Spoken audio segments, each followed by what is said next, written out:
دشمن ابو بکر کے لیے دوستوں ایک مقدمہ مدعا ہے فاطمہ۔ بسم اللہ الرحمن الرحیم۔ آج ہم آپ کے سامنے باغ فدق کے حوالے سے کچھ اہم باتیں عرض کریں گے۔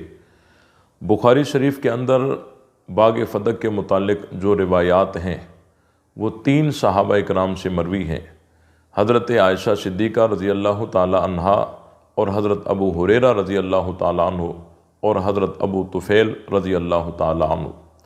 ناراضگی والی بات نہ حضرت ابو ہریرہ کی روایت میں ہے نہ حضرت ابو طفیل کی روایت میں ہے، بلکہ ناراضگی والی بات حضرت عائشہ کی روایت میں ہے۔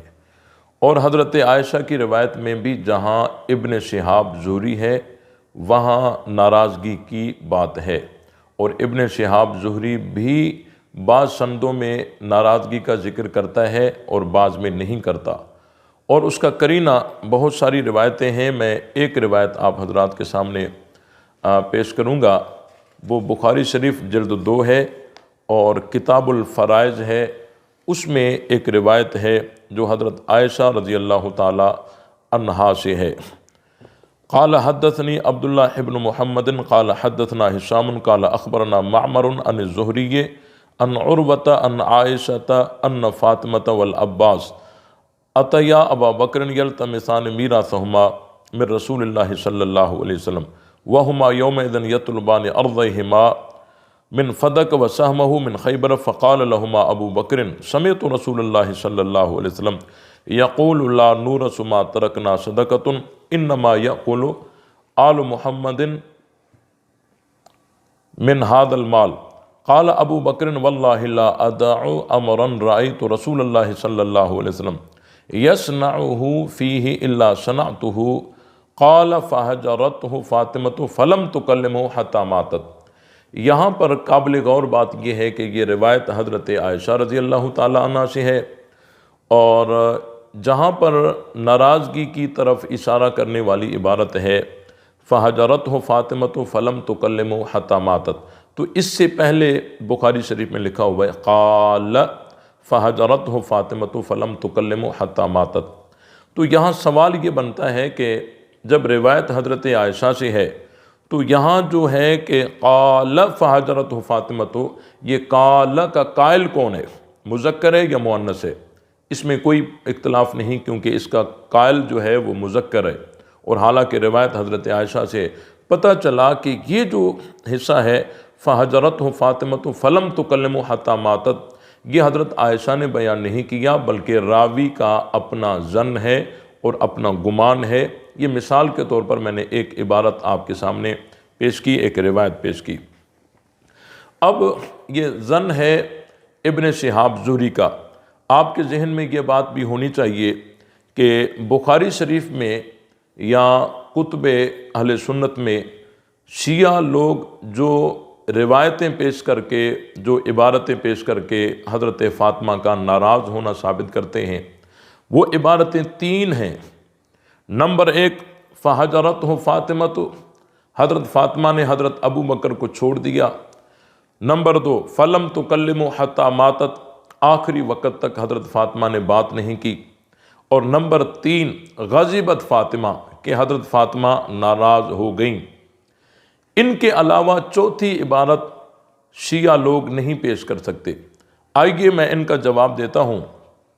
ان تمام عبارتوں میں سے جو سخت عبارت ہے وہ یہ ہے غضبت فاطمہ، کہ فاطمہ ناراض ہو گئیں۔ یہاں پر غور یہ کرنا ہے کہ یہ بات حضرت فاطمہ خود بتا رہی ہیں یا کوئی اور بتا رہا ہے۔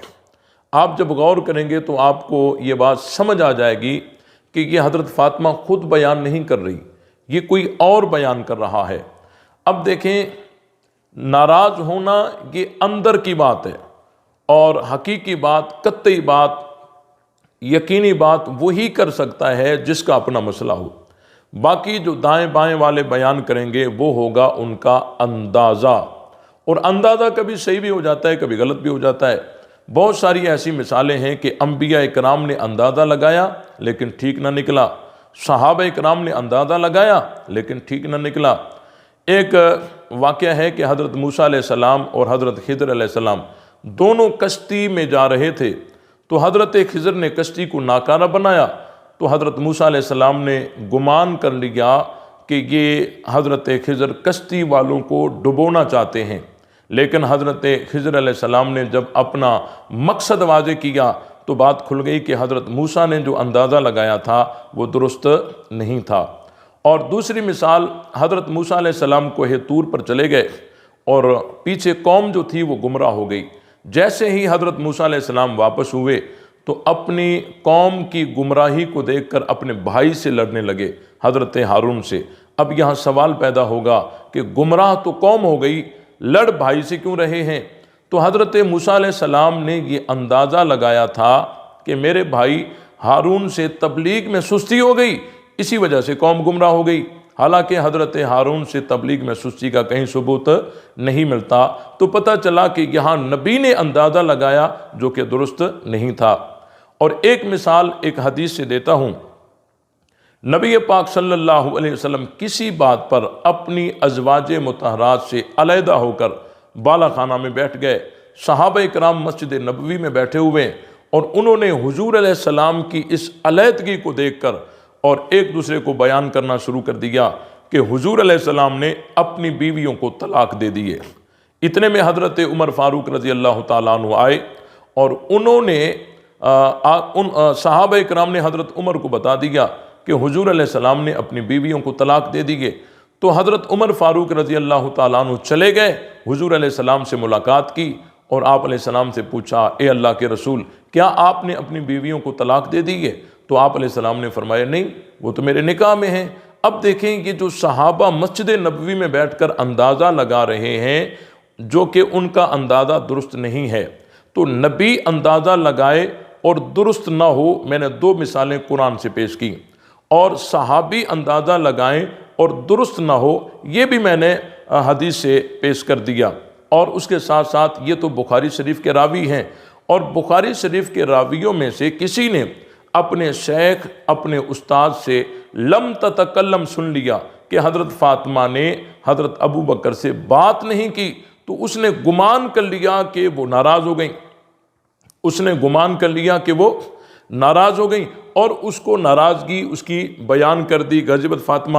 تو یہ راوی کا اندازہ ہے۔ اب ہم اس اندازے کو ٹھیک نہیں کہتے، اس کا قرینہ یہ ہے کہ اگر ہم اس اندازے کو ٹھیک کہیں تو حضرت فاطمہ پہ اعتراض آتا ہے کہ حضور علیہ السلام کی حدیث سن کر عام مسلمان بھی ناراض نہیں ہوتے، حضرت فاطمہ ناراض کیسے ہوں گی؟ تو اسی لیے اہل سنت نے اہل بیت کے ساتھ محبت کا ثبوت دیتے ہوئے یہ کہا کہ حضرت فاطمہ پہ اعتراض ہم برداشت نہیں کریں گے۔ راوی کا جو گمان ہے وہ غلط ہے، اور جس طرح نبی کا گمان درست نہ ہو تو ان کی نبوت پہ فرق نہیں آتا، اور صحابی کا گمان ٹھیک نہ ہو تو ان کی صحابیت پہ فرق نہیں آتا، تو بخاری شریف کا جو راوی ہے اس کا گمان اگر ٹھیک نہ ہو تو اس کی ثقافت پہ کوئی فرق نہیں آتا۔ اسی لیے یہ ممکن ہی نہیں ہے کہ حضور علیہ السلام کی حدیث سن کر حضرت فاطمہ ناراض ہوئیں، تو لہٰذا بات یہ ہے کہ حضرت فاطمہ ناراض نہیں ہوئیں، ہاں انہوں نے بات نہیں کی، اور بات نہ کرنا عدم تکلم یہ ایسا معلول ہے کہ جس کی علت فقط ناراضگی ہی ہو، یہ بات غلط ہے، کیونکہ عدم تکلم ایسا معلول ہے جس کی بہت ساری اور بھی علتیں ہیں، یعنی عدم ضرورت یا مطمئن ہو جانا، حضرت فاطمہ مطمئن ہو گئیں، کوئی ضرورت نہیں تھی۔ اور دوسری بات یہ ہے کہ جب ہماری کتابوں میں یہ بات لکھی ہوئی ہے کہ فلم تکلم حتی ماتت، تو ہم سے پوچھو نا کہ بات ہماری اور مقصد تمہارے، یہ کہاں کا انصاف ہے؟ جب ہماری کتابوں میں لکھا ہوا ہے تو ہم سے پوچھو فلم تکلمہ فی ھذا المال فی ذلک المیراث، اس میراث کے متعلق، اس مال کے متعلق حضرت فاطمہ نے پھر کوئی بات نہیں کی۔ حضرت ابو بکر صدیق رضی اللہ تعالیٰ عنہ سے ناراضگی والی بات بالکل غلط ہے، اور یہ ممکن ہی نہیں۔ اور جو لوگ حضرت فاطمہ کی ناراضگی پر اصرار کرتے ہیں، یہ اعتراض صدیق اکبر پہ نہیں کرتے، یہ حضرت فاطمہ پہ کرتے ہیں، کیونکہ حضور علیہ السلام کی حدیث سن کر حضرت فاطمہ ناراض کیسے ہو سکتی ہیں؟ حضرت فاطمہ کبھی ناراض نہیں ہوئیں۔